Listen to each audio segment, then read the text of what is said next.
È un momento molto complicato perché da un lato abbiamo una crisi aperta, che è la crisi energetica, la crisi del costo della vita, dall'altro abbiamo fattori di resilienza che continuano ad essere comunque importanti. Quindi da un lato abbiamo le famiglie che avranno una diminuzione del reddito reale, quindi dei consumi, e le imprese invece avranno una diminuzione dei profitti e quindi degli investimenti. Ci sono delle ragioni di ottimismo. Perché questo? Perché effettivamente abbiamo avuto un fortissimo aumento del risparmio delle famiglie e delle imprese. Se guardiamo alla liquidità che è nei depositi bancari è su livelli molto elevati, che significa che molte famiglie, non tutte ovviamente, lo stesso dicasi per le imprese, sono in condizione di passare un periodo transitorio di forte contrazione dei redditi e dei profitti, facendo riferimento ai saldi, ai risparmi e ai saldi liquidi che hanno.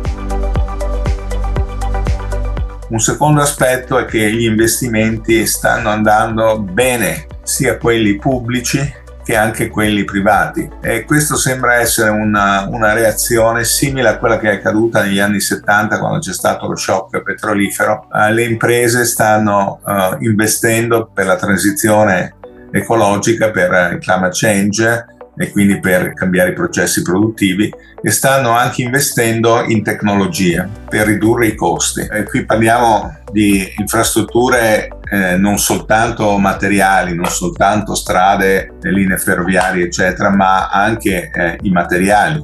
Quindi è chiaro che tutto è di un'importanza essenziale. In economia sappiamo che gli investimenti sono un po' una scommessa sul futuro, no? Quindi è chiaro che più c'è investimento oggi, più questo crea le condizioni per una crescita in futuro. Però diciamo gli investimenti da soli non bastano, ripeto.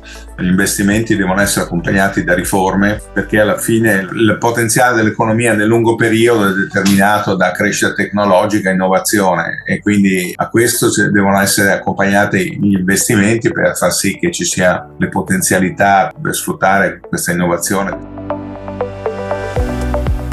I fondi sono importantissimi, no? Questo è un salvagente che è stato lanciato all'Italia durante la pandemia, che sta di fatto iniziando a dare i suoi frutti soltanto ora, ma è un salvagente essenziale, importantissimo, perché questo permetterebbe, se sfruttato in pieno, di aumentare non solo la crescita di breve periodo, perché di fatto è uno stimolo alla domanda, ma anche la crescita di lungo periodo. Ma questo può avvenire soltanto se gli investimenti sono accompagnati da riforme strutturali importanti. Il governo che verrà, sono convintissimo, non si farà sfuggire un'occasione storica importante come quella del Next Generation EU, e quindi penso che il programma verrà portato a termine.